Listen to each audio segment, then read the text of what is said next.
We have checked the tape versus the Washington Commanders, and the Miami Dolphins' 45-point offensive performance was spotlighted by a number of recent draft selections by this iteration of the team. We're exploring that here today on this episode of Locked On Dolphins.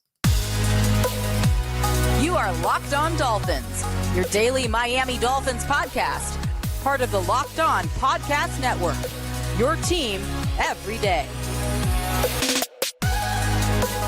All right, Miami, welcome to another episode of Locked On Dolphins. It's your team every day here on the Locked On Network. I'm your host, Kyle Krabs, a lifelong Miami Dolphins fan, host of Locked On Dolphins, co-host of Locked On NFL Scouting. Today is Tuesday, December 5th, 2023. Special shout out to everybody who checks out the show on a daily basis on YouTube or wherever you listen to your favorite podcast. I'm actually live on YouTube right now, which is a rarity for me, but we are live on Tuesday. So hello, everybody. Today's episode of Locked On Dolphins is brought to you by Gametime. Download the Gametime app, create an account, use code LOCKEDONNFL for $20 off your first purchase on last-minute tickets. Lowest prices guaranteed. We checked the tape yesterday. I got a hold of the All-22.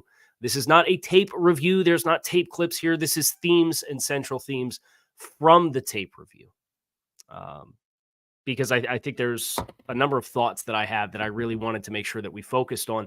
And the first one being this: good morning to the first place Miami Dolphins. The Jacksonville Jaguars fell last night on Monday Night Football. Miami 9-3, first place in the AFC Conference, which is pretty cool.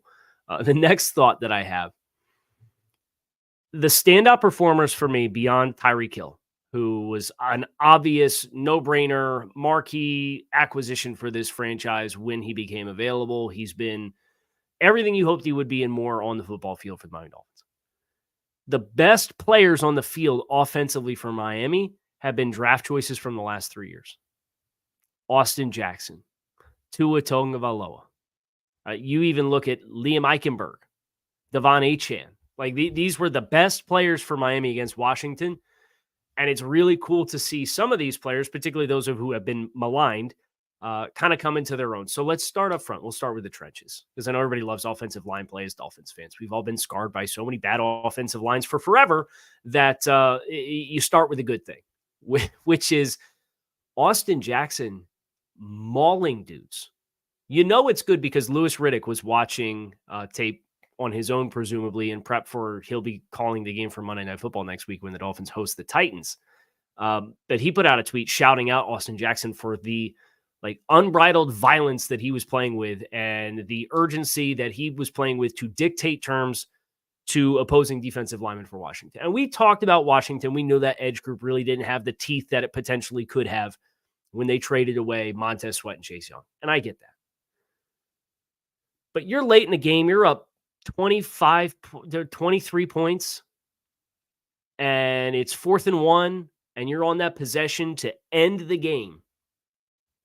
And you're trying to milk clock and you're trying to execute and get valuable reps in a possession where you got to run the ball. And they ran the ball with a great deal of effectiveness. And they got some short yardage opportunities to run the ball in this contest. And Austin Jackson steps down on a 3 technique and combos with Lester Cotton because Robert Hunt was out of the game at this point, and climbs up to linebacker Cody Barton and wipes him off the face of the planet. Just an unreal level of that you're seeing from Austin in his totality right now.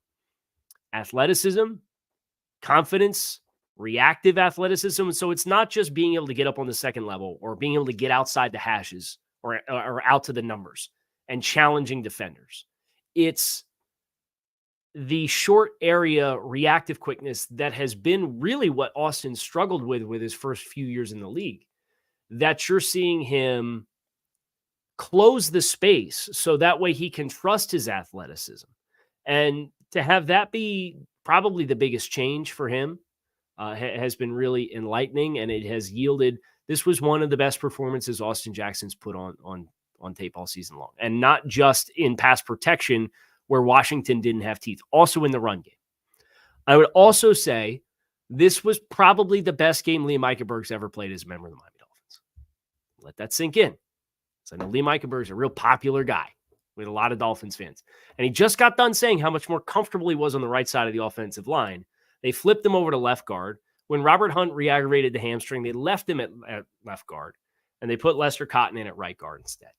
So Liam, one of the biggest issues with Liam Eichenberg is overextending, not anchoring well, center of gravity, getting caught with high hips, and getting knocked around by powerful players. Well, Washington, say what you will about their edge group, Washington's interior duo is about as good of a 1-2 punch and combinations you're going to get across the league this side of like San Francisco or Philadelphia. It's a really good duo group with Deron Payne and with John Allen. And the rotational guys, it's like John Ridgeway, it's Fidarian Mathis, who they drafted in the second round. Was it overdraft? It's neither here nor there. Liam is getting up on the second level. He's working through combo blocks. He's sustaining with his hands. The center of gravity is much better for him to sustain blocks. First contact's usually been okay, but it's I lose my footing or my feet die or I get my shoulders out over top of my hips. Liam in this game, I thought played with a really good cadence. And again, it's a really good understanding of how all the pieces of your front are supposed to work together. Miami got deep into this game and they didn't really have a ton of rushing production. And you get it, right? Because you had 2 60-plus yard touchdown passes from Tua Tagovailoa to Tyreek Hill, and you had a defensive touchdown. So when that's 21 points, yeah, you're going to have the other team possess the ball for a good bit of time. But down the stretch, when Miami wanted to run and they needed to run, and the offensive line is Keon Smith, Liam Eichenberg, Connor Williams, Lester Cotton, Austin Jackson, the reps are still there. And the reps for Liam, whether it was Keon or Teron on his left-hand side, the chemistry and cohesion. So I know Liam's been asked about this, and he's talked about how, and Mike McDaniels alluded to this too, kind of Liam being pinballed around all these different spots. Well, it hasn't been ideal for him to settle into a spot and do so quickly. It's expanded the understanding of the concepts and how all the pieces of the front are supposed to work together and the mechanics are supposed to work together. Was it perfect? No. Were there times where his hands were a little bit outside of the strike zone and a little wide? Yes. Were there times where maybe we grabbed a little bit and we got a little greedy with a little extra tug that maybe we didn't need? Yes. But there weren't like the, dude, why are you on the ground reps? There weren't the, dude, you totally whiffed on him whiffs. That was consistent play. And I know this is not a conversation for right now. It's a conversation for the offseason. But if you look at the history of interior offensive linemen in San Francisco, Mike McDaniel's obviously off that tree, and the ideology of paying those players, and you look at Liam Eichenberg putting together, the last month has probably been the best stretch of football he's played for the Miami Dolphins the entire time he's been here. And he's on a rookie contract next year as a draft selection. And he's putting in quality reps, and he has positional flexibility. Don't be surprised when Liam Eichenberg gets into this offseason and they're talking about him being penciled in as a starter for the Dolphins in 2024. And it's one less position for a box that you got to check. And if you can just get sufficient play, that's the floor, sufficient play, that'd be great. That'd be outstanding. I'd love to see that. And I'd love to see all of you who are here with me on Tuesday morning here on December 5th. 2023, the first place Miami Dolphins. We're putting a bow on Washington today. We're going to switch gears and get into Tennessee tomorrow on the show. And we're going to talk about Tua Tagovailoa next, another oft-maligned draft selection, not so much recently, but nevertheless a player that has had his own developmental curve. And we'll talk a little bit about the cameo on the Manning cast last night as well, but mainly want to keep the focus on his performance versus Washington and all of the good that I took from that tape. So that's up next here on Locked On Dolphins. I did mention it when I got down to FedEx Field. It was courtesy of Gametime. Got my tickets within 24 hours of the start of the game. Gametime is the ticketing app that is obsessed with finding ways to save you money on tickets, and the only ticketing app that gives you complete peace of mind with your purchase, because they give you sight lines from your seat. So you know exactly what you're signing yourself up for whatever seat you choose to buy. All-in prices show you your total up front, so there's no surprises when you put those tickets in your shopping cart and go to checkout, and you can buy tickets in seconds with just a few taps on your phone. You can find exclusive deals and sponsored deals for tickets for football, basketball, baseball, concerts, comedy, theater, and more. And Gametime guarantee means you'll always get the best price. If you find tickets in the same section and row for less, Gametime will credit you 110% of the difference. So take the guesswork out of buying tickets with Gametime. Download the Gametime app, create an account, use code LOCKEDONNFL for $20 off your first purchase. Terms do apply. Again, create an account and redeem code LOCKEDONNFL for $20 off. Download Gametime today for last-minute tickets, lowest prices, guaranteed. Tua is dealing. I think that's really where you have to start. It was, and I've made this analogy before. I think it was against Carolina earlier this season. But you know how Steph Curry throws up those bombs from midcourt, and maybe you're not a basketball fan, but it's the best. It's a home run hitter who hits a home run, and he holds that bat at the top of the swing a little bit extra longer. Tua held his release on just about every throw that he had on Sunday against Washington. And it's like the I'm feeling it kind of thing. And it wasn't a picturesque or perfect game. So if you're going to sit here and nitpick, Dolphins' second or third possession, they came out and they put Tyreek Hill in full house pistol formation in the backfield. And they ran effectively post wheel or glance wheel or drift 8 wheel with Tyreek out of the backfield. And it was an RPO where we had a chance to put the ball in the running back's belly, and we're reading this half of the field, and we're just feeling space. We're going to throw the post. We're going to throw the wheel to Tyreek.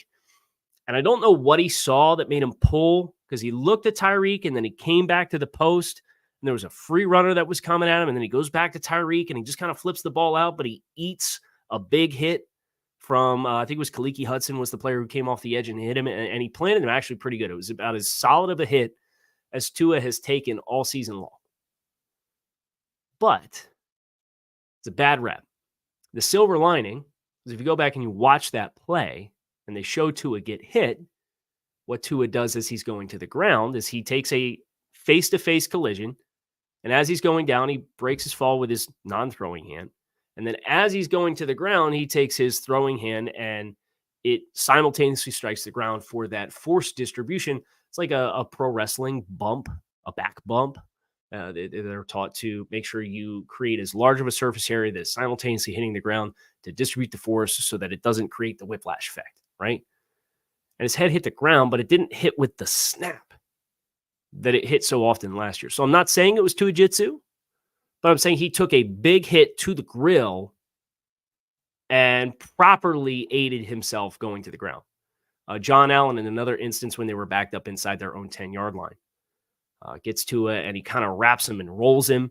And Tua rolls through the contact. He rolls up over the body of John Allen and pops back up on his feet. And they kind of dap each other up after the play. They're both Alabama guys. So it was like things like that were the little things away from, holy cow, he's throwing dots all over the field. Because he did throw dots all over the field. Some of the anticipation throws, if you're a QB school guy or a girl and you love JT O'Sullivan like I do, anytime he does the Tua videos, I love getting like the capital A anticipation telestration that JT likes to do to illustrate just how early Tua is throwing balls down the field. The big post that he hit to Jalen Waddle against Tampa 2 coverage was a big-time anticipation throw. He did some stuff outside of structure. He obviously had the free runner off of the left-hand side where he set him up. He kind of set the hook and drifted back, kind of opened up like he was going to throw, and then he stepped up in front of him, slid outside, and hit the ball to Julian Hill for a completion to get the ball down inside the 5-yard line. It was a pressure situation where, just based off Washington's front, he was hot. He understood he was hot. It was cool to see him understand protections. And I'll go to segue, talking about the game, to talking about ManningCast last night. Because if you missed it, and you could probably find it on YouTube if you did, Tua went on the ManningCast late first quarter, early second quarter, and hung out with Peyton and Eli Manning. And Tua played the guitar.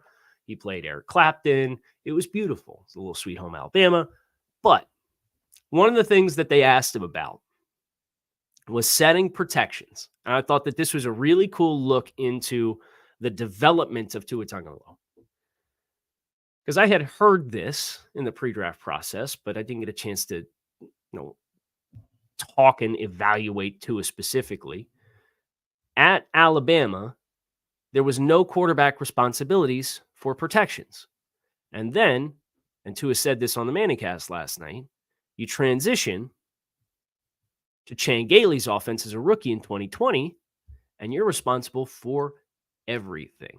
Mic points, protections, adjustments, all of it. And that's a whole different world than routes and coverages. And he kind of hinted at the past about learning how fronts and coverages fit together and where the safety rotation is and what that means for, or where the numbers are in the front versus the center and your passing and running strength and what that's probably going to mean for the rotation of the secondary based on where the leverage is in the front. Like it all fits together, right? And I might, for some of you, be talking a foreign language right now. And that's kind of the point of, like, if you're a quarterback and you don't do that, you have to know all that and you have to be really proficient at that. And you come in the league and you're expected to do that. It might not go well. Might have a little bit of an extra developmental curve. Never mind how bad the system around you is. And seeing Tua talk about, doing that now and the answers that we have in this system and being exposed to that, and that being a big leap for me, was really cool. It's an extra layer to the evaluation when we're going to look back on the development of Tua Tagovailoa, wherever his career ends up going.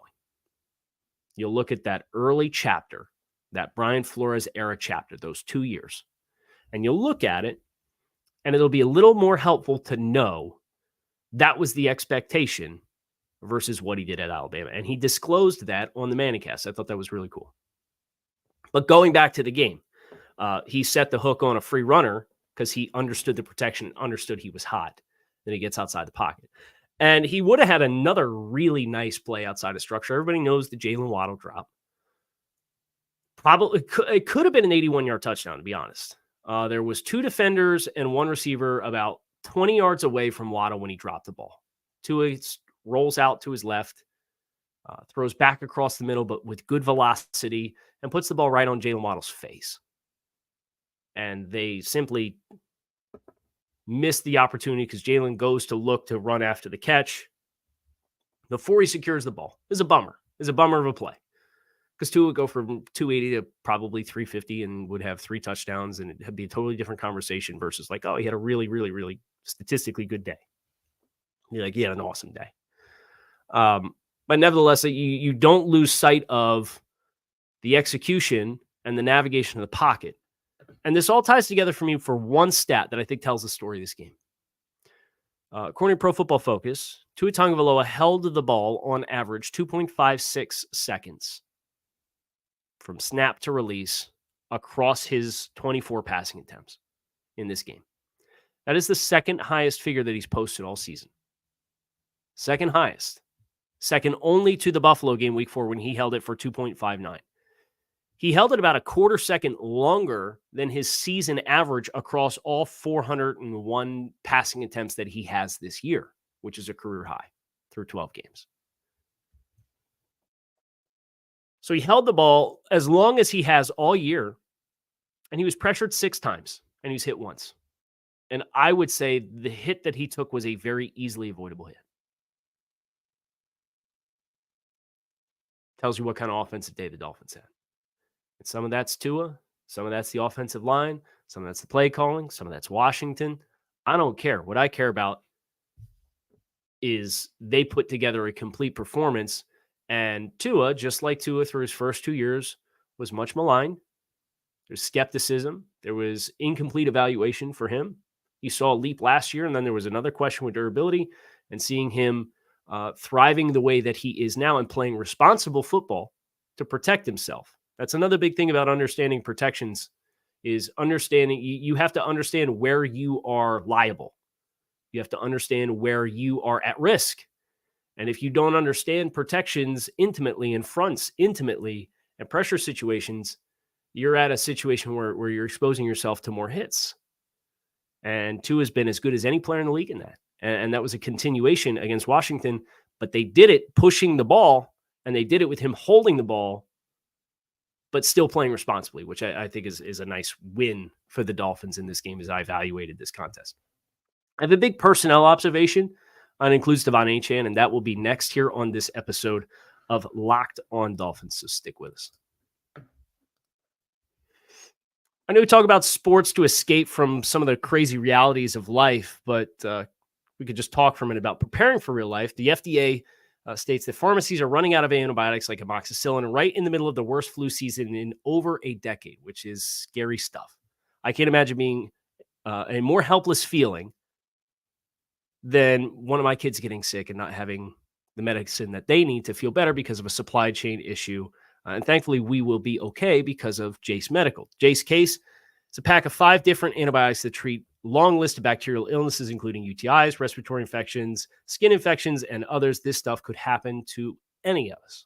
Visit jasemedical.com and complete your physician encounter. It will be reviewed by a board-certified physician, and your medications will be dispensed by a licensed pharmacy at a fraction of the regular cost. It has never been more important to be prepared than today. Go to jasemedical.com and use offer code LOCKEDON to get $20 off of your order. The Devon Achane effect is continuing this theme of recent Dolphins draft selections that had their thumbprints all over this Dolphins win and this 45-point performance. Talked about Austin Jackson. We talked about Liam Eichenberg. Talked about Tua Tagovailoa. Devon Achane. And the impact extends beyond just getting the touches that he got, especially down the stretch late in the game, spelling Raheem Mostert, having really good plays with the ball in his hands, looking as electric as ever, right? Like that's good stuff. But it's not really the big takeaway that I have. I have 2. And the first one comes from a personnel grouping. I think the Dolphins' most lethal personnel grouping down the stretch, if all of these players are available to the team to play, is Tyreek Hill, Jalen Waddle, Devon Achane, Raheem Mostert, and Alec Ingold / Durham Smythe simultaneously. So that could be 30 personnel, which is 3 backs and no tight ends, or 21 personnel, which is 2 backs and 1 tight end. But the 2 backs are both running backs. Because Miami, they come out here in this first Tyreek Hill touchdown, they go empty, 5-man protection. And they get Devon Achane out on the perimeter on the right-hand side with a linebacker walked up over top of him. And Tyreek Hill is to the other side of the field in a trips formation, 3-by-1. He's the slot. And they both run vertical routes. And they talked before the game that they were cognizant that Washington liked to give vertical support to their linebacker in coverage against running backs, particularly ones that could run. And that meant Washington was going to play cover 1, and they were going to cheat the safety to the 2-man side away from Tyreek Hill in the slot. And Tua, you see him get up to the line of scrimmage. You see him signal with Tyreek Hill, and they said that was not the original route that was called. There's good pre-snap awareness. Again, this is command of the offense. They signal each other. Tyreek runs a slot fade, and they hit it up over the top for a touchdown. 78-yard catch and run. It's good football. And the tell is predicated by getting up to the line of scrimmage and assessing the leverage of the defense. But Devon Achane's presence and his speed puts a certain level of fear in coverage against linebackers when you're going to go with man coverage. And that's not anything new. But seeing the ways in which the Dolphins had interchangeability with Mostert and Achane and at times Jalen Waddle and the other wide receivers and how all of the pieces can be simultaneously on the field but slotted differently creates a lot of problems. You have Jalen Waddle running presumably a choice route out of the backfield and getting drawn on a linebacker because they don't want to play man coverage. Things like that with this group, especially as the offensive line continues to perform the way that it is really important because all of that speed, the Dolphins had a 3-man side to the field where they had Jalen Waddle, Tyreek Hill, and Devon Achane all simultaneously on the field. And there's going to be a touchdown on this, and it's going to go to Devon Achane in the slot on a fade route. Just watch. We'll circle back when it happens, and we'll talk about it. But they hit a big post route to Jalen Waddle because you had Tyreek Hill run a bubble, Waddle ran a post, and Achane comes up and he runs like he's working an option route, and he converts to a fade, and he switches outside behind the post from Jalen Waddle. And that 2-man safety was really quick to drive down on that anticipation throw from Tua to drive on the post. And you're just leaving all that space open if you're going to vacate and cut that first in-breaking route. And Miami being able to hit these shots down the field the last 2 weeks against teams that when they want to get aggressive or when they want to play man coverage, you say, okay, bet. We got enough guys that are going to run away from you. You're not going to be able to cover us all and cap us all vertically. That's the big observation that I have. And then being able to run the ball, whether it's Alec Ingold with his versatility, Durham Smythe, he lines up at a bunch of different spots. Julian Hill, I thought, played a good football game as UDFA for the Dolphins in this game, caught 2 balls, a good effort after the catch, but also physical presence in the blocking game. If the offensive line gets the kind of push that they did in this game against other defenses with this personnel package, you're going to get nickel and dime defenses, and you're not going to be able to fit the box. And Miami had success against, again, John Allen and a group of really good defensive tackles, Deron Payne, to double team, climb, create vertical movement, get off the line of scrimmage, and create creases. And the backs ran hard downhill.